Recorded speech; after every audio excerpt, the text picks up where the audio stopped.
नमस्कार, मैं आचार्य मुकेश झा। कार्तिक शुक्ल पक्ष षष्ठी तिथि यानी छठ पूजा की जानकारी आपको दे रहा हूँ। 18/11/2020 बुधवार चौथ तिथि को नाही खाए है यानी कद्दू भात है। 19/11/2020 गुरुवार पंचमी तिथि, आज खरना है। प्रतिहार षष्ठी व्रतैक मुक्तम।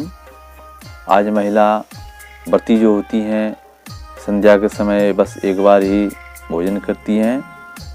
20/11/2020 शुक्रवार षष्ठी, प्रतिहार षष्ठी व्रतम, सायंकालिका दानम यानी कि आज सायंकालिका अर्घदान यानी कि अर्घ, आज संध्या अर्घ जो होती है आज ही भगवान सूर्य को प्रदान की जाएंगी। 21/11/2020 यानी सप्तमी तिथि है आज, तो आज सप्तमी तिथि को प्रातः कालिकार्दानम पारणं च क्षमा पूजारंभ जगद्धात्री पूजारंभ यानी आज प्रातः कालीन अर्घदान है। आज भगवान सूर्य को, उगते हुए सूर्य को आज अर्घ दिया जाता है और भगवान सूर्य से यह कहा जाता है कि हमारे संतान की रक्षा करें, हमारे पूर्वजों की रक्षा करें, हमारे घर में जितने भी संतान हो या जितने भी संसार में संसार के जितने भी भक्त हों, संतान हों, सबका कल्याण करो हे भगवान भास्कर आदित्य, सबका दुख हरो। तो आज छोटी सी बात मैं बताऊंगा आपको कि ये षष्ठी तिथि क्यों होती है। षष्ठी तिथि, षष्ठी देवी कौन है। मार्कंडेय पुराण में इस बात का उल्लेख मिलता है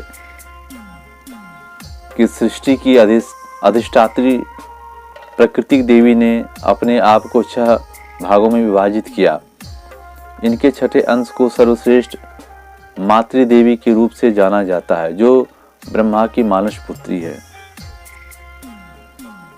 वो भगवती सदैव बच्चों की रक्षा करती हैं, सदा अपने संतान के समान भक्त का हर पल रक्षा करती हैं, उनका कभी अहित नहीं करती हैं।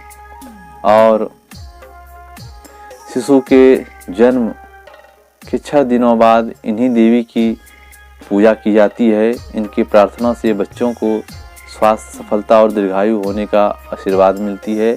भगवती अपने संतान जैसे बच्चों की, भक्तों की सदा कष्ट हरते हैं, उनकी रक्षा करती हैं। यह भगवती की कृपा है। पुराणों में षष्ठी यानी कात्यायनी के नाम से यही भगवती जाना जाती हैं, जिनकी नवरात्रि में षष्ठी तिथि को पूजा होती है। यही भगवती नवरात्रि में जो 6 पूजा होती हैं जिन्हें कहते हैं षष्ठी, जो बिल्वा निमंत्रण देते हैं, तो इन्हीं कात्यायनी षष्ठी तिथि की पूजा होती है। ये भगवती हैं। अब आपको मैं बता रहा हूँ कथा 2 लाइन में कि ये कथा क्या है इनकी। कथा के अनुसार प्रियव्रत नाम के एक राजा थे। उनकी पत्नी का नाम मालिनी था। दोनों की कोई संतान नहीं थी। इस बात से राजा और उनकी पत्नी बहुत दुखी रहते थे। उन्होंने एक दिन संतान प्राप्ति की इच्छा से महर्षि कश्यप द्वारा पुत्रष्टि यज्ञ करवाया। इस यज्ञ के फलस्वरूप रानी तो गर्भवती हो गई। 9 महीने बाद संतान सुख को प्राप्त करने का समय आया तो रानी को मरा हुआ पुत्र प्राप्त हुआ। इस बात का पता चलने पर राजा को बहुत ही दुख हुआ। संतान शोक में वह आत्महत्या का मन बना लिया था। लेकिन जैसे ही राजा ने आत्महत्या करने की कोशिश की, उनके सामने एक सुंदर देवी प्रकट हुई। देवी ने राजा को कहा कि मैं षष्ठी देवी हूँ, मैं लोगों को पुत्र का सौभाग्य प्रदान करती हूँ। इसके अलावा जो सच्चे भाव से मेरी पूजा करता है, मैं उसे सभी प्रकार का मनोरथ, उनकी सारी मनोकामनाएं पूर्ण करता हूँ। यदि मेरी पूजा करोगे तो तुम्हें पुत्र रत्न प्राप्त होंगी। देवी की बातों से प्रभावित होकर राजा ने उनकी आज्ञा का पालन किया। राजा और उनकी पत्नी ने कार्तिक शुक्ल की षष्ठी तिथि के दिन भगवती षष्ठी देवी की पूरी विधि विधान से पूजा की। इस पूजा के फलस्वरूप से उन्हें एक सुंदर पुत्र की प्राप्ति हुई। तभी से छठ का पावन पर्व मनाया जाने लगा। छठ के व्रत के संदर्भ में एक अन्य कथा के अनुसार जब पांडव अपना सारा राजपाट जुए में हार गया तब द्रौपदी ने छठ व्रत रखा। इस व्रत के प्रभाव से उनकी सारी मनोकामनाएं पूर्ण हुई और पांडवों को राजपाट भी मिल गया।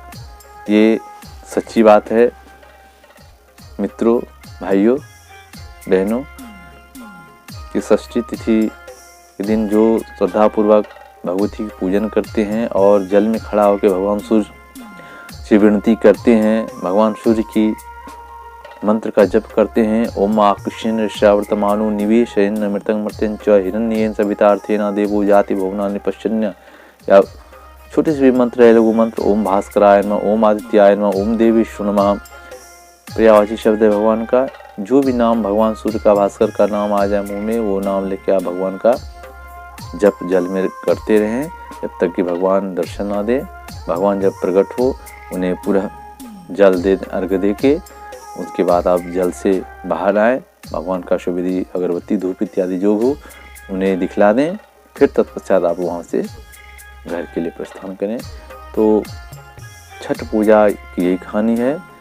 तो आप भी श्रद्धा पूर्वक भगवती की पूजन करें। छठ पूजा नज़दीक है।